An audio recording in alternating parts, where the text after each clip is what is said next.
Assalamualaikum warahmatullahi wabarakatuh. Halo, halo. Hari ini siapa yang belum hadir dalam kelas? Ayo, Fitri, sebagai ketua kelas, coba siapa yang belum hadir pada pembelajaran pagi hari ini? Nah, iya, setelah Ibu teliti seisi kelas, ternyata Dio terlambat ya. Ya udah. Sekarang kita lanjutkan materi tentang bentuk dan fungsi tubuh tumbuhan. Tema 1, subtema 1, kelas 4 SD. Ayo, untuk kalian silahkan membaca buku terlebih dahulu. Setelah kalian membaca buku, sekarang Ibu ingin bertanya. Sebelumnya, apakah kalian pernah menanam tumbuhan di rumah? Dan dengan siapakah kalian pernah menanam tumbuhan tersebut? Ayo, siapa yang mau jawab? Nah, iya, Irlinda. Bagaimana? Oh, Irlinda menjawab. Dia pernah menanam tumbuhan, yaitu tumbuhan ceri dengan ayahnya.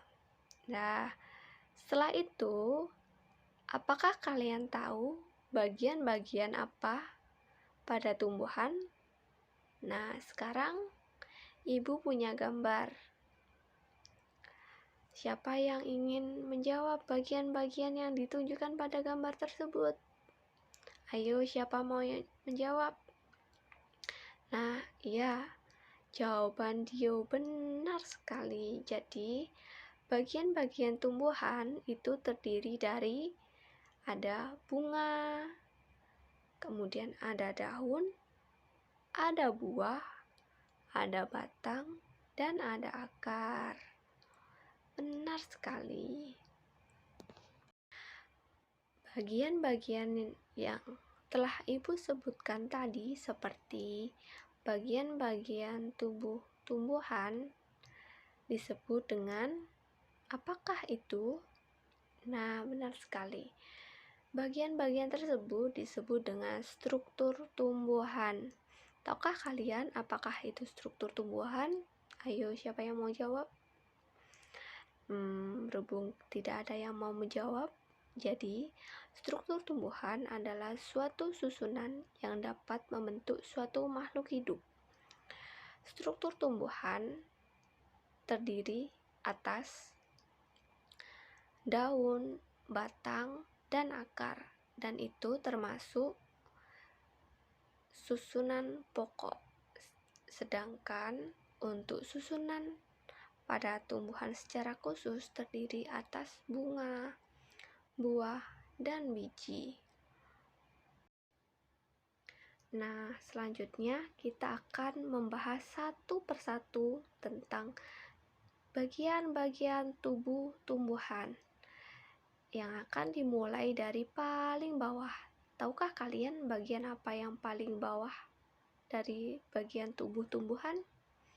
Nah, jawaban Dio benar sekali, yaitu bagian akar. Tahukah kalian apakah itu fungsi akar? Ayo Dio, karena tadi jawabannya benar, pasti tahu dong apakah itu fungsi akar. Nah, jawabannya kurang tepat. Siapakah yang ingin menambahkan? Nah, jawaban Irlinda sangat tepat. Jadi, akar berfungsi sebagai menyimpan cadangan makanan dan menyerap air. Akar terdiri dari dua penyebutan, yaitu akar serabut dan akar tunggang. Ayo, siapa yang mau menjawab bagian mana yang disebut akar tunggang dan bagian mana yang disebut akar serabut? Ayo, Fitri. Nah, jawaban Fitri benar sekali. Jadi yang di sebelah kanan yaitu disebut akar serabut, dan yang sebelah kiri disebut akar tanggung. Nah, akar tanggung terdiri pada gambar disebut ada 1 batang, dan akar serabut ada 3 batang. Tahukah kalian apakah contoh-contoh tanaman pada akar serabut dan akar tunggang? Ayo, siapa yang mau menjawab? Nah, dia menjawab akar tanggung terdiri atas mangga, pohon mohani, dan pohon tomat. Sedangkan Irlinda menjawab akar serabut terdiri atas jambu dan sebagainya. Nah, jawaban kalian benar semua. Ayo, ini kalian ternyata belajar dengan sungguh-sungguh ya. Selanjutnya, kita akan membahas mengenai batang. Siapakah yang tahu apakah fungsi batang? Nah, fungsi batang yaitu tempat menempelnya daun, bunga, dan buah. Tahukah kalian apa saja pohon yang menyimpan cadangan makanannya pada batang? Nah, jawabannya Irlinda benar sekali. Jadi, tempat yang menyimpan cadangan makanan pada batang yaitu tebu. Dalam kehidupan sehari-hari, pernahkah kalian melihat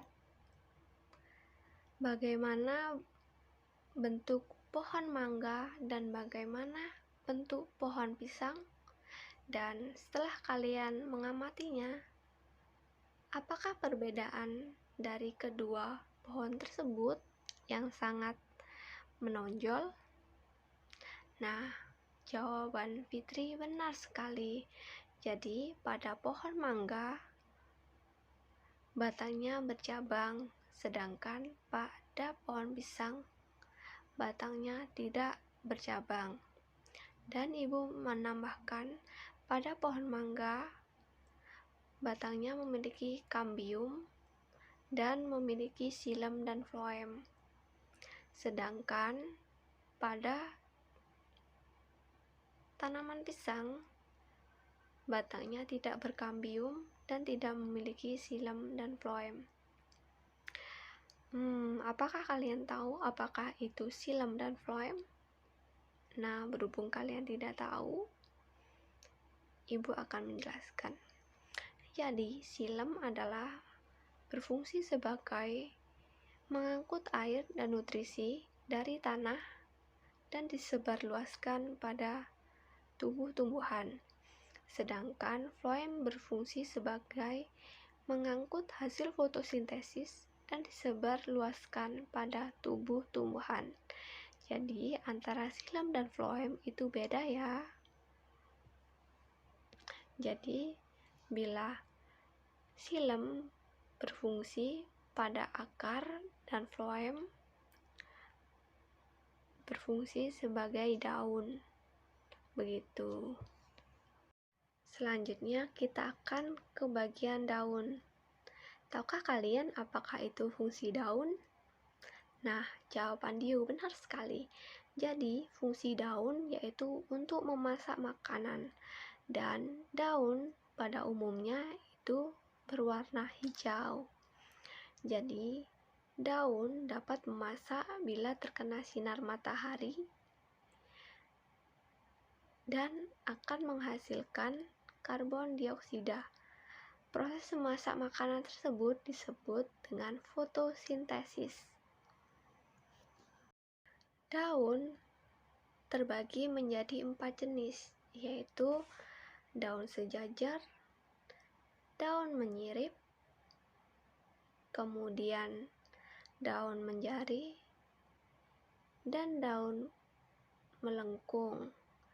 Pada gambar tersebut terdapat pada bagian sebelah kanan yaitu daun sejajar, sedangkan pada sebelah kiri yaitu daun melengkung. Kemudian pada gambar tersebut pada bagian kanan yaitu daun menjari, dan bagian kiri yaitu daun menyirip. Daun menjari biasanya terdapat pada pohon pohon atau singkong. Biasanya ibu kalian akan membeli buah di pasar, dan pada saat kalian memakan buah, kalian akan dapat melihat kulit buah, daging buah, dan juga biji. Biji merupakan alat perkembangbiakan, sedangkan daging buah yaitu disebut dengan cadangan makanan. Buah berfungsi sebagai alat perkembangbiakan yang merupakan hasil dari tumbuhan yang sudah dewasa. Jadi, bisa dikatakan buah adalah alat perkembangbiakan sekaligus tempat penyimpanan cadangan makanan pada suatu tumbuhan. Selanjutnya, kita akan ke bagian bunga. Bunga merupakan alat perkembangbiakan pada tumbuhan. Pada bunga terdapat apakah yang dapat dikatakan sebagai alat perkembangbiakan? Ayo, siapa yang menjawab? Nah, jawaban Irlinda benar sekali. Jadi, pada bunga terdapat benang sari dan putik sebagai alat perkembangbiakan pada suatu tumbuhan. Selanjutnya,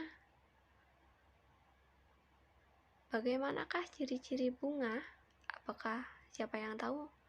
Nah, jawaban Fitri benar sekali. Jadi, ciri-ciri bunga yaitu warnanya indah pada suatu tumbuhan. Dengan indahnya mahkota tersebut, tumbuhan dapat menarik serangga sebagai alat bantu untuk membantu dalam penyerbukan, atau bisa dikatakan sebagai alat bantu perkembangbiakan pada tumbuhan. Nah, selanjutnya kita akan ke bagian biji.